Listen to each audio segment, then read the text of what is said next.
Today I'm going to teach you how to make homemade cornbread. Cornbread my grandmother gave me the recipe to before she died. It's really easy to make. One of the first things you need to have is a skillet, a 10-inch cast iron skillet. Put it on your stove, keep it on the top, set your oven to 375 and preheat. First thing you add is 3 eggs. And you slightly beat the 3 eggs. And then you're going to add 1/3 cup, oops, that's spilling everywhere, 1/3 cup of oil to your mixture. And in the same mixing cup, or the same measuring cup, you can use for your buttermilk 1 cup, 1 full cup.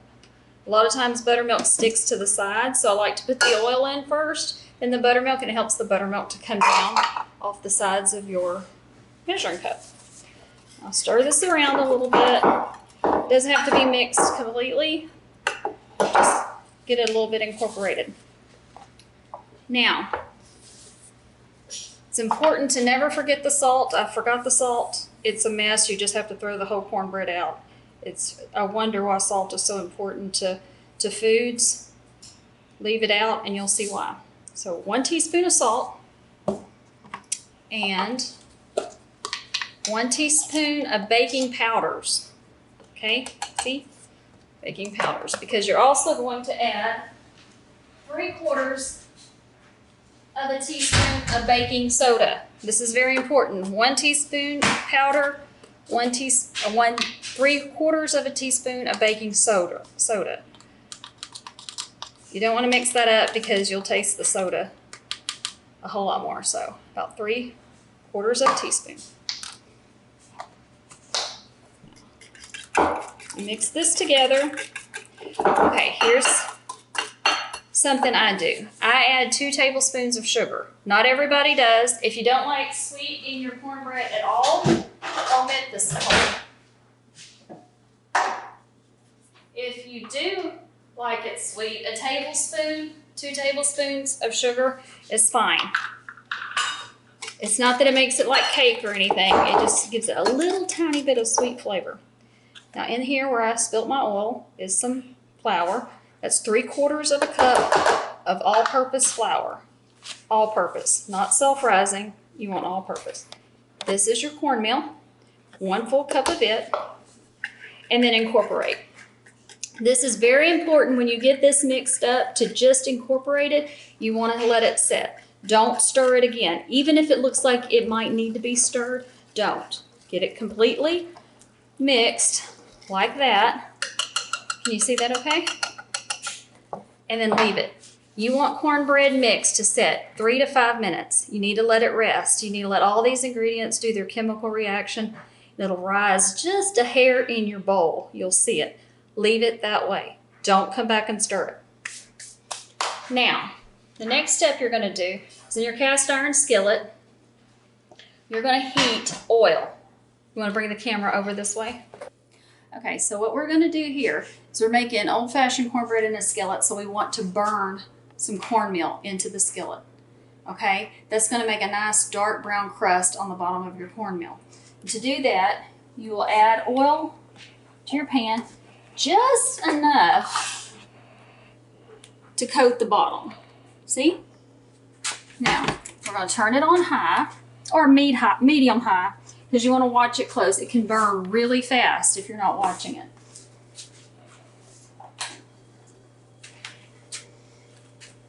So any cornmeal will work. White cornbread, if you want white cornbread, use white cornmeal. If you want yellow, use yellow.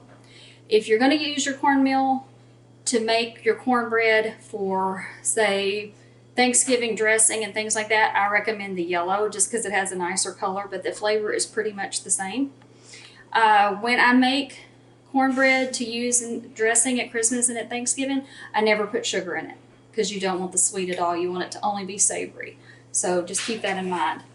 When the oil starts to get warm, right now it's on, it's going to take a little bit. You're going to pour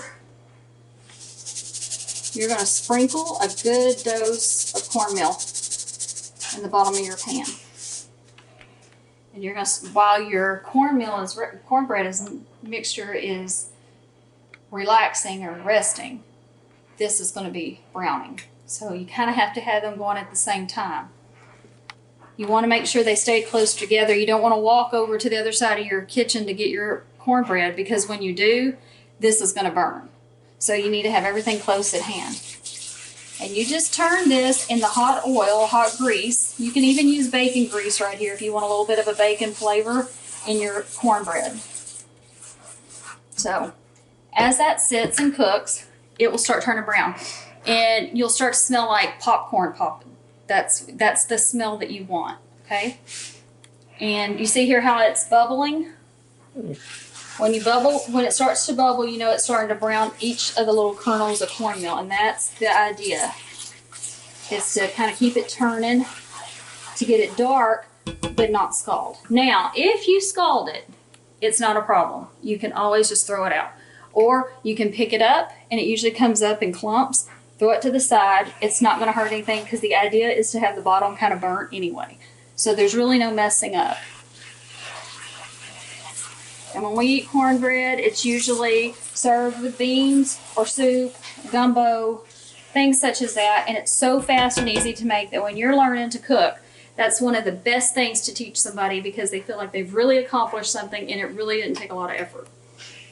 Okay, so you're seeing the bubbles are getting bigger, and I'm gonna just keep turning it. And you're starting to smell the cornmeal burn a little bit. It smells a little bit like popcorn. And once it starts to brown, it'll brown really quickly. So stay with it. Don't walk away from it.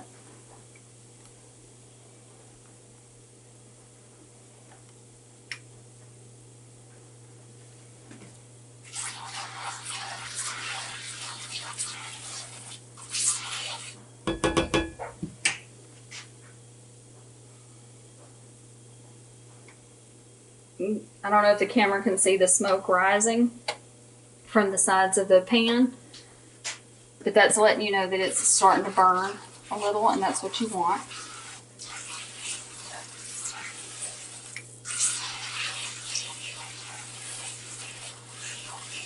Cornbread's good because it can be kept a long time.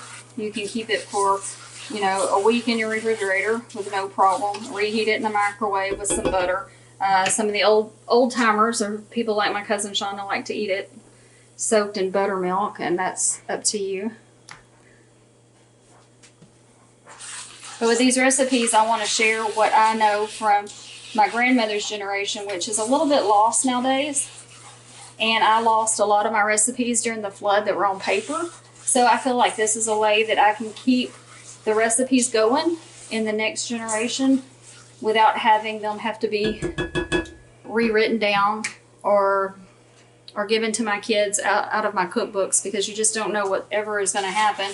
You may not have those paper copies in the future. Okay, so if you're taking a look here, we're turning like the color of a brown paper sack.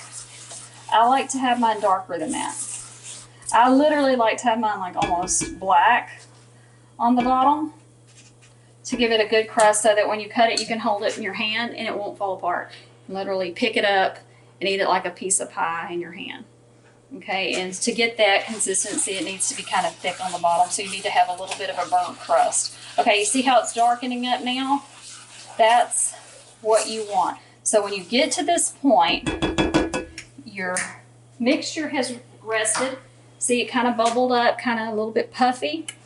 Now, be careful putting it into the pot, because the hot grease will burn you. Let it slide in really slowly, and always wear an apron. You will protect your clothes, and you'll protect a lot of your skin if you do. Okay. Oh, it smells like popcorn. Now, this cast iron is hot. Do not pick it up without a pot holder.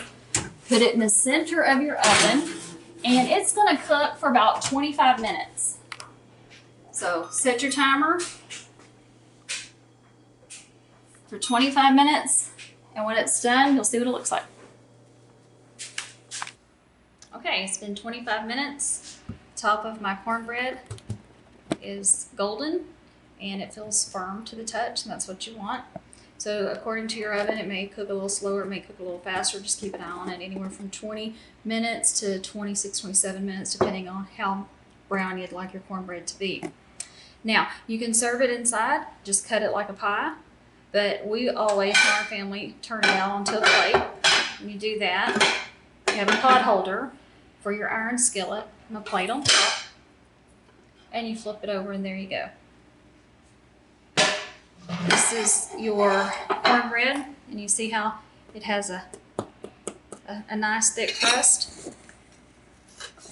I would let it set for a few minutes before I cut it, but keep it warm enough to when you do cut it, it will melt the butter. Just like that. And it's that easy.